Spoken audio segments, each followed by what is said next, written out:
بسم اللہ الرحمن الرحیم۔ انسان اس کائنات کا سب سے بڑا راز ہے۔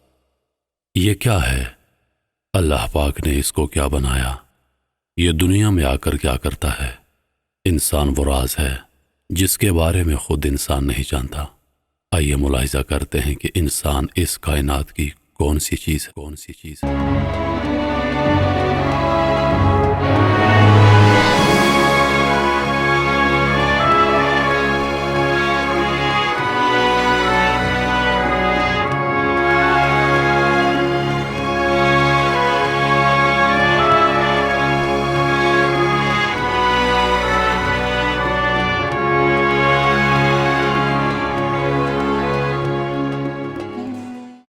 حضرت آدم علیہ السلام سے لے کر آج تک انسان نے جتنی بھی تاریخ لکھی ہے، ان میں تمام پیغمبر، فلاسفر، دانشور، صوفیاء کرام، اولیاء کرام، بدھا اور بھگتوں نے ایک ہی بات پر زور دیا ہے کہ اپنے آپ کو جانیں، اپنے اندر ڈبکی لگائیں۔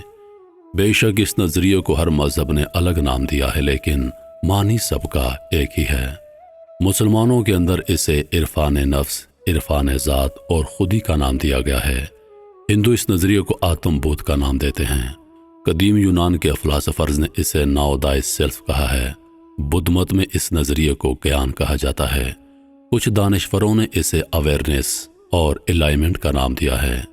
اس بات سے ایک چیز تو واضح ہو جاتی ہے کہ یہ نظریہ انسان کی زندگی میں انتہائی اہمیت کا حامل ہے، اور جن کو بھی عرفان نصیب ہوا انہوں نے بھی اس پر انتہائی زور دیا ہے۔ ایک اور بات جو انتہائی قیمتی ہے اور سوچنے سے تعلق رکھتی ہے، وہ یہ ہے کہ اہل عرفان کے پاس علم کی جو جھلک نظر آتی ہے، کسی بھی فلاسفر کے پاس اس علم کا کوئی نشان نظر نہیں آتا، کیونکہ اہل عرفان جو بات کرتے ہیں وہ ان کا اپنا ذاتی تجربہ ہوتا ہے، لیکن فلاسفر محض دماغ میں ٹامک ٹوپیاں مارتے نظر آتے ہیں۔ دماغ سے ہم صرف وہی سوچ سکتے ہیں جو پہلے سے ہماری یادداشت کا حصہ ہو۔ دماغ اس قابل نہیں کہ وہ انجان اور نامعلوم کے بارے میں سوچ سکے۔ یہ جتنا بھی نامعلوم علم ہمارے پاس موجود ہے، یہ یا تو وحی کے ذریعے ہم تک پہنچا ہے یا پھر الہام کے ذریعے، اور ان دونوں کا دماغ سے کوئی لینا دینا نہیں۔ تو یہاں پر ایک بات تو واضح ہو جاتی ہے کہ اہل عرفان کی اپنی ایک الگ دنیا ہے جس تک عام انسان بنا عرفان حاصل کیے نہیں پہنچ سکتا۔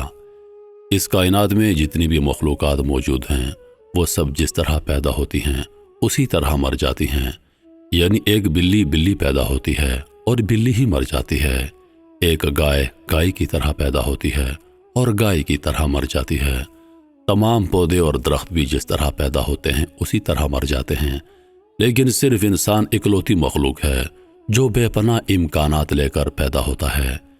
انسان کچھ بھی ہو سکتا ہے، یہ ہٹلر، سٹالن، ہلاکو خان، چنگیز خان اور سکندر بھی ہو سکتا ہے، اور یہ رومی، بسطامی، سلطان باہو، گنج شکر اور قلندر بھی ہو سکتا ہے۔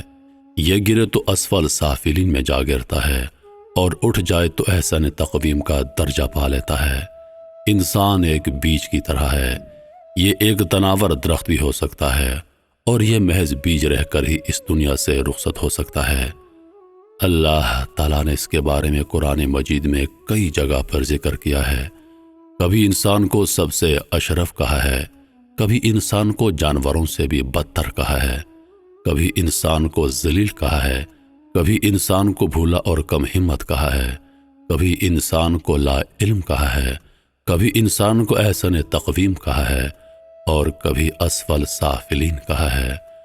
قرآن کے علاوہ تمام صوفیوں کی زندگی بھی ایسے واقعات سے بھری پڑی ہے کہ کبھی کوئی زاہد بھٹک کر بیرار روی کا شکار ہو جاتا ہے، کبھی کوئی بھٹکا ہوا برائی میں لتھڑا ہوا سنبھل کر ولی اللہ بن جاتا ہے۔ اس لیے تو کسی صوفی نے کیا خوبصورت بات کی ہے، بہکا تو بہت بہکا، سنبھلا تو ولی ٹھہرا، اس خاک کے پتلے کا ہر رنگ نرالا ہے۔ انسان اس کائنات کا عظیم ترین راز ہے، لیکن بہت کم انسان ایسے ہوتے ہیں جو کہیں اور جانے کے بجائے اس راز کی کھوج لگاتے ہیں، کیونکہ انسان اکیلا اس دنیا میں آیا ہے اور اکیلے ہی اس دنیا سے روانہ ہو جائے گا، اور پھر اسے اپنے وجود سے ہی پالا پڑے گا۔ لیکن اگر وہ اپنے آپ کو جانتا ہی نہیں ہوگا تو وہ اپنی اس نادانی پر آنسو بہائے گا اور باہر انسان جتنا بھی بھٹک لے، جتنی بھی جتن کر لے، کہیں پر پہنچنا نہیں ہوتا۔ ایک خالی پن اور ایک بے سکونی مسلسل انسان کو چبھو کے مارتی رہتی ہے، اور انسان خود کو نامکمل محسوس کرتا رہتا ہے، لیکن وہ اس کاملیت کو پورا کرنے کے لیے مادی چیزوں کا سہارا لیتا رہتا ہے، اور اسے لگتا ہے کہ مادی چیزوں کو اکٹھا کر لینے سے شاید وہ کچھ پورا ہو جائے گا، لیکن ہر بار اس کا یہ بھرم سراب ثابت ہوتا ہے۔ سکندر نے بھی اسی دوڑ میں آدھی دنیا فتح کر لی، لیکن جب موت آئی تو اس کی آنکھوں میں آنسو تھے، اور ڈاکٹروں سے چند لمحے کی مہلت کی بھیک مانگ رہا تھا تاکہ اپنی ماں سے مل سکے، لیکن وہ روتے روتے بھکاری کی موت مر گیا۔ صرف سکندر ہی نہیں، دنیا کا ہر انسان سکندر کی طرح بھاگ دوڑ کرتا ہے۔ وہ کاملیت کو حاصل کرنے کے لیے دولت، شہرت اور عزت اکٹھی کرتا رہتا ہے، لیکن اس کا ادھورا پن ادھورا ہی رہ جاتا ہے، اور موت اس کو آ لیتی ہے، اس کا قصہ تمام کر دیتی ہے۔ انسان کتنا بھولا اور پاگل ہے کہ وہ ایک چھوٹی سی بات نہیں سمجھ پاتا کہ اس کا جسم فانی ہے اور اس کے پاس محدود وقت ہے۔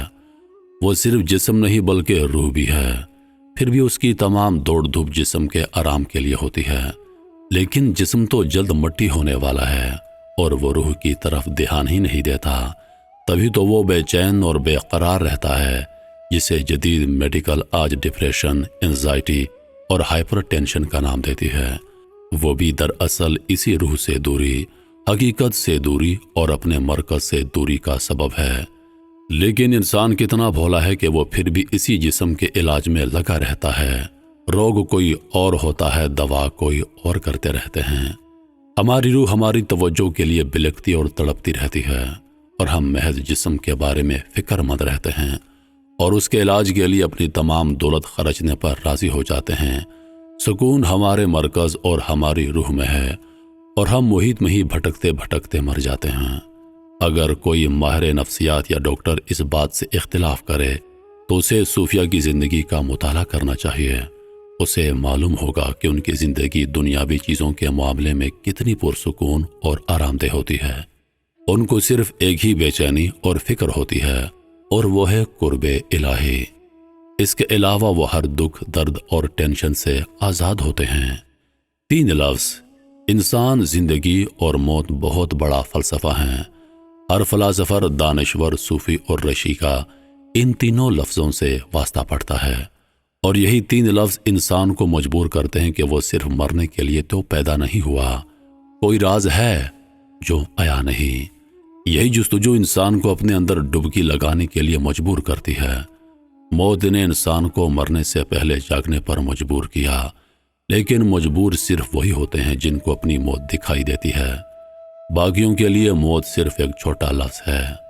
ہر انسان کہتا ہے کہ سب نے مرنا ہے، لیکن انسان بڑا بھولا ہے کہ وہ سب میں خود کو شامل ہی نہیں کرتا۔ اسے یہی لگتا ہے کہ دوسرے مریں گے مجھے اور میرے اہل عیال کو چھوڑ کر، لیکن اس کا یہ بھرم تب ٹوٹ جاتا ہے جب اس کا کوئی اپنا مر جاتا ہے، پھر وہ روتا اور آنسو بہاتا ہے۔ اگر موت پر اس کو کامل یقین ہوتا تو اس پر رونے کا کوئی جواز نہیں بنتا۔ دراصل اس نے کبھی یہ خیال ہی نہیں کیا تھا کہ میرے قریبی بھی مر جائیں گے۔ جنید بغدادی کا بیٹا فوت ہو گیا تو ان کو دھچکا لگا، لیکن دوسرے ہی لمحے ان کو سمجھ آ گیا کہ جو مرا ہے وہ تو مر ہی جانے والا تھا، اور پھر وہ رب کی رضا کے ساتھ راضی ہو گئے۔ ہم رب کی رضا کے ساتھ تبھی راضی ہو سکتے ہیں جب ہم حقیقت کو حقیقت کی نظر سے دیکھ لیتے ہیں۔ صوفیاء کرام مرنے سے پہلے مر جاتے ہیں، اور مرنے سے پہلے مر جانا زندگی میں جی اٹھنے کا دوسرا نام ہے۔ انسان کے 2 جنم ہوتے ہیں، ایک جنم ماں کے بطن سے ہوتا ہے اور دوسرا جنم جب وہ جیتے جی اپنی موت کو دیکھ لیتا ہے۔ مرنے سے پہلے مر جانا انسان کا دوسرا جنم ہے، پھر اس کی زندگی پوری طرح بدل جاتی ہے، کیونکہ موت زندگی کا دروازہ ہے۔ جیسے ہی انسان موت کی وادی میں چھلانگ لگاتا ہے تو وہ زندگی کو پا لیتا ہے۔ موت دشمن نہیں ہے، یہ دوست ہے، اور موت نہیں بڑے بڑے صوفی اور اولیاء پیدا کی ہیں۔ اگر موت نہ ہوتی تو یہ زمین انسان کو تو جنم ہی نہ دے پاتی۔ موت اپنے دامن میں زندگی کے بے پایاں سمندر کو چھپائے ہوئے ہے، اور ہم موت سے ہی ڈرتے رہتے ہیں۔ اور تبھی تو ہم زندگی سے غافل رہ جاتے ہیں، کیونکہ موت سے ڈرنے والا شخص زندگی سے بھی ڈرتا ہے۔ زندگی کی تمنا ہے تو موت کے دامن میں غوطہ زن ہونا پڑے گا، ورنہ زندگی کا گوہر نایاب ہاتھ نہیں آ سکتا۔ کیا وجہ ہے کہ موت جیسا حقیقی اور بے لباس سچ ہم دیکھ نہیں پاتے؟ اس کے پیچھے بہت گہرا راز ہے۔ جب ہم پیدا ہوتے ہیں تو ہم موت کے بارے میں سنتے اور جانتے ہیں، ہم مرے ہوئے لوگوں کو دیکھتے ہیں۔ اس وقت ہمارا شعور اتنا پختہ نہیں ہوتا، شعور یہ نہیں سمجھ پاتا کہ مرنا کیا ہوتا ہے اور مر جانے کا مطلب کیا ہے۔ پھر جوان ہونے اور شعور کے پختہ ہونے تک بار بار ہمارا اس موت کے عمل سے واسطہ پڑتا ہے، اور یوں ہمارا دماغ اس کا عادی ہو جاتا ہے۔ یہ عمل اتنی بار ہمارے سامنے دہرایا جاتا ہے کہ ہم پر موت کا اثر ہی نہیں ہوتا، اور ہمیں یہی لگتا ہے کہ دوسرے مر رہے ہیں، دوسرے مریں گے، میں تو ہمیشہ زندہ رہوں گا۔ انسان کی ہر بیماری کی جڑ اس کا اپنا دماغ ہے۔ دماغ کبھی ماضی کے بوجھ تلے دبا ہوا ہے تو کبھی مستقبل کے خوابوں میں الجھا ہوا ہے، کبھی انا انسان کے شعور پر غالب ہے تو کبھی بے ہوشی انسان کو اس زندگی سے منقطع کیے ہوئے ہے۔ دماغ سے نجات ہر بیماری سے نجات ہے۔ دماغ سے نجات کا مطلب یہ ہے بے ہوشی سے نجات، انا سے نجات، اور یہ نجات آپ بنا کسی رہنما کے حاصل نہیں کر سکتے۔ یہ کتاب رہنما کی طرح آپ کا ہاتھ پکڑ کر چلتی ہے اور آپ کو تمام بیماریوں سے نجات دلاتی ہے۔ اس کتاب میں عرفان کے حصول پر بہت زور دیا گیا ہے، کیونکہ عرفان کے بغیر انسان نہ خود کو جان پاتا ہے اور نہ اپنے خالق کو، کیونکہ حدیث قدسی کے الفاظ ہیں، انسان میرا راز ہے اور میں انسان کا راز ہوں۔ اگر انسان نے خود کو جان لیا تو خالق کو بھی جان لیا، کیونکہ خالق انسان کی شہرک سے بھی زیادہ قریب ہے۔ یہ کتاب تصوف کی کتابوں میں بہت زیادہ اہمیت کی حامل کتاب ہے۔ یہ کتاب انسان کی کمزوریوں اور بیماریوں کو انسان کے سامنے لاتی ہے تاکہ انسان اپنی کمزوریوں کو دیکھ سکے اور ان سے چھٹکارا حاصل کرے۔ یاد رکھیں، کوئی بھی کتاب آپ کو عرفان نہیں دے سکتی، کیونکہ کتابیں منزل کا پتہ بتاتی ہیں، کتابیں منزل کا راستہ دکھاتی ہیں، چلنا آپ کو خود پڑتا ہے، اور اگر آپ چلیں گے تو پہنچ جائیں گے۔ عقار ٹولے بھی اسی منزل کی طرف اشارہ کر رہا ہے، آپ کو راستہ دکھا رہا ہے، آپ کو پکار رہا ہے، آپ کو صدا دے رہا ہے۔ کبھی وہ اس منزل کی خوبیاں بیان کرتا ہے، کبھی وہ تمہارے دکھوں سے پردہ اٹھاتا ہے، تمہیں یہ بتانے کی کوشش کرتا ہے کہ تم جس دنیا میں جی رہے ہو وہ کتنی مصیبتوں اور دکھوں سے بھری ہوئی دنیا ہے۔ تو کبھی وہ اپنی دنیا کے بارے میں اشارہ دیتا ہے کہ دیکھو میں جس دنیا میں ہوں یہاں پر کتنا سکون اور کتنا اطمینان ہے۔ کبھی وہ آپ کو قائل کرتا دکھائی دیتا ہے، کبھی وہ آپ کو پریشان کرتا ہے۔ وہ پوری کوشش کرتا ہے کہ اس سے پہلے کہ موت تم سے یہ زندگی اور یہ جسم چھین لے، تم پہلے ہی اس جسم اور زندگی کو موت کے حوالے کر دو۔